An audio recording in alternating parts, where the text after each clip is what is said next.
Fala galera do Vasco, saudações vascaíno, Washington Cunha aqui no canal falando de Vasco. Galera, trazendo aí aquele recorte aí bonito aí de um pós-jogo, né?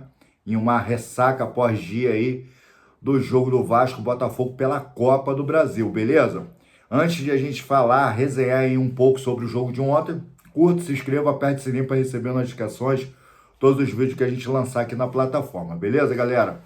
Vamos falar aí desse jogo que trouxe uma polêmica, né? Uma polêmica, como sempre, pro lado do Vasco, quando não é um goleiro sendo expulso, que, né, mostra que de fato estava lesionado. É um pênalti que o árbitro diz que a bola bate da costela do jogador, mas de fato bate na mão do jogador. É uma interpretação do juiz, a sala do VAR tá dormindo, ninguém chama. E muito complicado, como sempre, pro lado do Vasco. Já estou iniciando falando dessa forma, porque o Vasco poderia estar saindo de dentro de São Januário, né? Ou melhor dizendo, né? O Botafogo poderia estar indo embora com 2-1 e correr atrás do prejuízo. Mas não, Daronco fez o favor, tá? De ajudar o Botafogo, que tem aí, de fato, seu mérito também pelo 1-1, tá? Com 9 minutos de jogo, inicialmente, Botafogo consegue fazer um gol, um erro grotesco que o Vasco tem, de longos anos, não vou falar agora, de longos anos, que qual é o problema do Vasco? É a zaga. Tem um Hugo Moura, que está ali apoiando na zaga, não é zagueiro, está apoiando na zaga, não faz a marcação, o camarada tem 2 metros de altura, uma bola alçada dentro da área, toma ali gol. Tinha 4 marcadores e 2 jogadores do Botafogo, e eles conseguiram entrar no meio desses jogadores, e aí consegue subir e cabecear, né? Golaço de almanaque, né, meu irmão? É a testada na bola, no chão, quicou e faz quase uma cobertura em cima do Léo Jardim, que pra mim falhou totalmente. Tanto o Hugo Moura, que não marcou, tá, o atacante do Botafogo, e tanto o Léo Jardim, que todo sempre tem tomado gols, tá? Um goleiro que aí agora é o mais pago, tá? É o mais pago do Campeonato Brasileiro. Recebe muita grana, tá? Quase um milhão. E tem deixado de tomar esses gols aí. Antecipação, tá? Sempre tá deslocado do gol e tomando esse tipo de gol. Porém, a parte boa dessa história, que o Vasco 9 minutos toma um gol, a torcida cala, a gente, pô, vai ser goleada, meu irmão. É o Botafogo. Tá, o Botafogo tá vindo aí com sangue nos olhos, conforme falei. Acabaram de ser eliminado aí da Libertadores, só tem Copa do Brasil para correr atrás do prejuízo, até porque ano que vem eles precisam estar aí na Copa do Brasil. E não conseguiram lá no Carioca, tá? Então, eles estão correndo atrás da maneira e da forma deles. Vasco, 9 minutos depois, consegue dar uma resposta e mais uma vez. A jogada começou inicialmente ali de uma falta, Felipe Coutinho bate, resvala, bola cai no pé de quem? Nuno Moreira, mais uma vez com sua assistência brilhante, e o Jair, o mais improvável, Jair consegue chegar dando um carguinho na bola, um lance muito ajustado, muito difícil, totalmente mérito do Jair e Nuno Moreira, tá? E Vasco consegue empatar. E a partida começa a ter uma outra visão, porque quando o Vasco toma um gol, geralmente, presta atenção no que eu vou te falar nisso aqui, geralmente o Vasco dava uma batida, ficava, né, apático dentro de campo, o psicológico já entrava na cabeça e, pô, agora ferrou dentro de casa, casa cheia, os ingressos todos vendidos, vamos perder aqui no primeiro lance da Copa do Brasil. E Vasco começou a partir para cima do Botafogo, criando jogada, fazendo um modelo totalmente diferenciado de outros jogadores, você vai entender o que eu vou te falar. Tá? O Vasco consegue ter uma identidade de jogo, mas do meio campo para frente.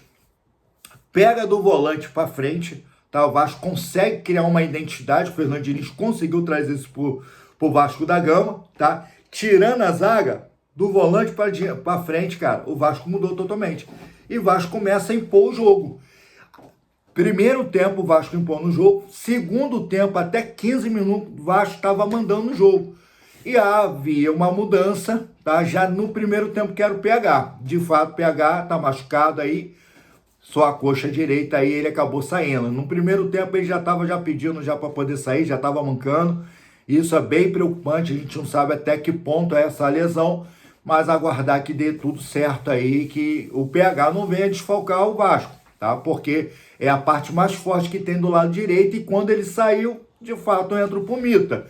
E o Vasco acaba perdendo ali uma marcação mais acerrada, uma marcação mais limpa do que o Pumita, que não consegue marcar ninguém, né, cara? Mas ofensivo ele é bom. E o Vasco consegue dar uma diminuída no segundo tempo. O Vasco quase com uma oportunidade claríssima de gol e faltou o quê? Que a gente sempre fala, tá? O Vasco consegue fazer pela terceira vez a mesma jogada que o Felipe Coutinho fez o gol de cavadinha por cima do goleiro do Santos. O Tietê, na mesma jogada, consegue fazer o mesmo gol parecido, tá? Com cavadinha em cima do goleiro. Agora, a mesma jogada com um jogador diferente, que foi o Verratti, que não consegue fazer uma cavadinha por cima do goleiro. Não tirando o mérito do goleiro do Santos e do Botafogo, que é um baita de um goleiro. Mas, pô, meu irmão, não consegue? Brincadeira. Entendeu? E mais uma vez o Vasco consegue jogar um modelo de jogo com o Verratti, o mesmo quando jogou sem o Verratti. Então a identidade do Vasco começou a ser criada aí. Só que no segundo tempo mudou. Toma a bola na área, toma a bola na área. Por quê? Porque o Vasco cansou. E falando diretamente de dois jogadores que para mim foram os melhores jogadores, e o Vasco começa não só a ter uma identidade, mas começa a ter peças de reposição. A gente está falando do garoto Cauã Barros, que foi um dos disparados, um dos melhores ali. Ele é volante de ofício, tá? Não é um Thiago Mendes pesado paradão, conforme eu falei no vídeo anterior, tá? Thiago Mendes é um cara que tá pesado ainda com futebol turco nas costas, tá? Agora, o garoto não, foi emprestado pro Coelho, foi emprestado pro Amazonas e chegou no Vasco decolando. Deu oportunidade, o moleque fez o nome dele.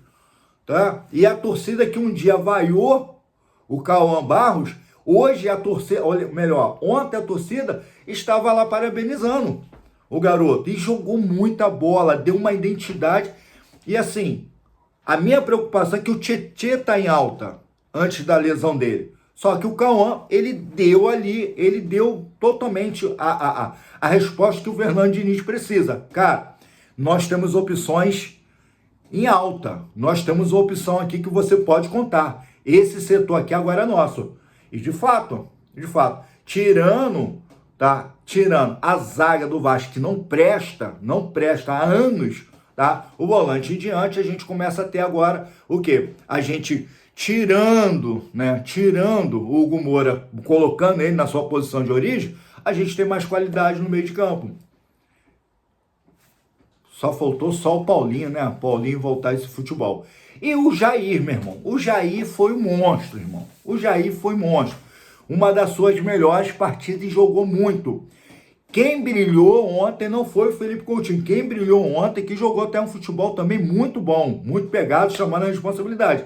Mas quem fez isso tudo foi exatamente o Jair. O Jair parecia um camisa 9, meu irmão, buscando, criando o tempo inteiro. E sem contar com o bandão que ele dá no juiz também, Daronco, né? Até porque sacanagem não, cara. Só Vasco que é prejudicado o tempo inteiro pela essa arbitragem, cara. Mas em fato, né? O teor do futebol não foi ruim. Eu, particularmente, tá? Como torcedor vascaíno, eu vou te falar. O jogo do Santos, 6-0 em cima do Santos, na casa lá no Morumbi, que agora passou a ser um fato predominante pro vascaíno e pro Vasco, tá? O jogo do Botafogo ontem, eu achei bem melhor. Pô, cara, tu tá maluco? Vasco 6-0 lá no Santos, humilhando mais uma vez o Sermano lá, o Sormani, o presidente do Santos. Não, eu tô falando em questão que a gente pegou uma equipe bem, sabe? Uma equipe bem acima do Santos. Pegou uma equipe forte. Pegou uma equipe que acabou de sair da Libertadores, que tá lá em cima da tabela, tá? Mesmo que tá tendo seus devaneios, mas o Botafogo é uma equipe muito forte. E se o Vasco desse mole, seria engolido pelo Botafogo, porque o poder de reação dos caras é muito forte. E o Vasco jogou de igual para igual e merecia ter saído com a vitória, tá? Porque jogou um pouco mais do que o Botafogo. O Botafogo começou a jogar no segundo tempo, quando as peças do Vasco, que na hora da troca, tá? e também pelo cansaço, o Botafogo começou a criar mais um pouco, começou a entrar um pouco mais no jogo. Mas primeiro tempo e segundo tempo, 15 minutos, predominância total do Vasco. Tá? Então o jogo, eu achei que o Vasco ontem jogou muito bem e me surpreendeu. Dizendo essas palavras, tá? Até mesmo tivemos uma apuração ontem no discorrer da partida, o comentarista, né, eu estava assistindo pela Globo, comentou, né, falou que o mais novo contratado aí, o Vasco jogando, né, e o Admar Lopes trabalhando. Muito bom trabalho, meu, muito bom trabalho. Então, ó, está confirmado o Carlos Cuesta, tá, no Vasco, tudo acertado, já trocaram a documentação, só falta o Cabra vir, fazer a assinatura, ser apresentado aí pelo Vasco da Gama, por empréstimo de 1 ano e meio, tá, com direito de compra se bater algumas metas, tá? Bater algumas metas, 1 ano e meio, o Vasco vai lá e consagra comprando o atleta. Então agora a gente vai ter o Robert Renan, que é um zagueiro esquerda, tá? Esquerdo, ou seja, ele vai jogar no lugar do Lucas Freitas, que fez uma boa partida ontem, como sempre, oscilando pra caramba, mas fez uma boa partida. Deu um baita de um susto que quase que ele perde uma bola ali e ia gerar um contra-ataque do Botafogo, tá? Mas o Robert Renan vai ser esse cara aí que vai ficar na esquerda, e o Carlos Cuesta é um zagueiro de lado direito. Então a parte da zaga do Vasco está começando a se adivinhar, começando a melhorar com essas novas contratações, beleza? E já chegando nesse setor da zaga, os cabras chegando, treinando, o Robert Renan já está treinando, poderia ter jogado ontem, não jogou. Vasco tem outras contratações, inclusive entrou ontem, tá? O Vasco está passando a ter agora uma qualidade diferenciada, tá? Uma identidade diferenciada, e agora é só questão de tempo. Vasco agrupar os novos jogadores, entrar na corpagem modelo do professor maluco, que é o professor Pardal Fernando Diniz, tá? Que eu gosto muito. E com certeza o Vasco vai fazer partidas daqui para frente melhor do que tem feito antes, tá? Oscilações vai acontecer no futebol, infelizmente a gente não quer que isso aconteça. Queria que o Vasco jogasse contra o Juventude como jogou contra o Botafogo. Queria que o Vasco jogasse contra o Corinthians como jogou contra o Botafogo, tá? E o Vasco não apresentou esse futebol. O Vasco ganhou de 6-0 do Santos, que bateu o Cruzeiro, que bateu o Flamengo. Vai entender, cara, coisa de futebol. Mas, de fato, as peças estão sendo melhoradas, os cabeças de bagre estão saindo com o tempo, tá passando a dar pro Vasco, ou Fernando Diniz, melhor dizendo, tá? Peças de reposição, e aí, quem sabe agora, né, com essa dupla de zaga nova aí, pode mudar, tá? A história do Vasco, que toda bola que se ouça dentro da zaga do Vasco, o Vasco toma gol. Todos os clubes, 19 clubes do Campeonato Brasileiro, sabem que se jogar a bola dentro da área, vai fazer gol. Por quê? Porque a falha demais, cara. Falha demais. Infelizmente, falha demais. Mas, dizendo isso tudo, foi uma boa partida. Polêmica aí, por causa desse pênalti que Daronco não deu. O erro dele foi ter dito que bateu na costela, e nas imagens não bateu na costela, bateu no cotovelo. E, de fato, ele não quis dar o pênalti para o Vasco, e também a sala do VAR se omitiu o tempo inteiro, não foi chamado, não foi conversado, não foi falado, pelo menos para dar, né, uma justificativa para o torcedor vascaíno dentro do Caldeirão. Ó, dá uma olhada lá na tela lá e vê se de fato não foi, porque costela não foi. Nitidamente foi braço, mas enfim, né? Braço, corpo na frente, critério funciona para o Piton, o critério funciona por a expulsão do Léo Jardim, conforme eu falei no início do vídeo, mas os critérios não podem servir para o próprio Vasco. É muito complicado, tá? E é nessa luta que a gente vai seguindo. Próximo jogo do Vasco, né? A gente sabe que vai ser o Campeonato Brasileiro.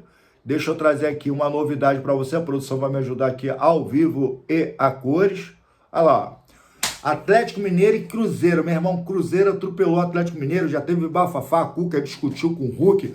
Pau tá quebrando, pau tá atorando lá. Deixa eles se resolverem lá.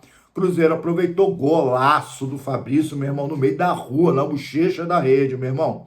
Caraca, 2-0 Cruzeiro em cima do Atlético Mineiro. O Atlético Mineiro agora vai lá pro Mineirão lá para poder resolver a vida dele no campeonato da Copa do Brasil. Atlético Paranaense perdeu por 1-0, tá? pro Corinthians, que quase resultou aí no 0-0 também, mas o Corinthians foi lá e bateu os caras.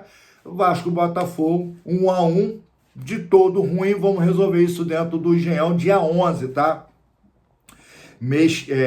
Daqui a 2 semanas, tá? E hoje vai ter aí o fim da partida, né?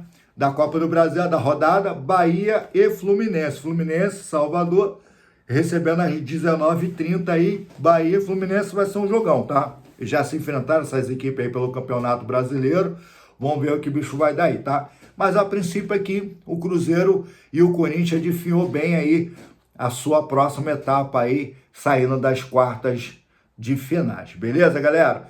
Curta, se inscreva, aperte o sininho para receber notificações de todos os vídeos que a gente lançar aqui na plataforma, deixando o seu like, deixando o seu comentário, se inscrevendo no canal e ajudando a gente a chegar a 1000 inscritos, beleza? Gravamos diariamente aqui, tá?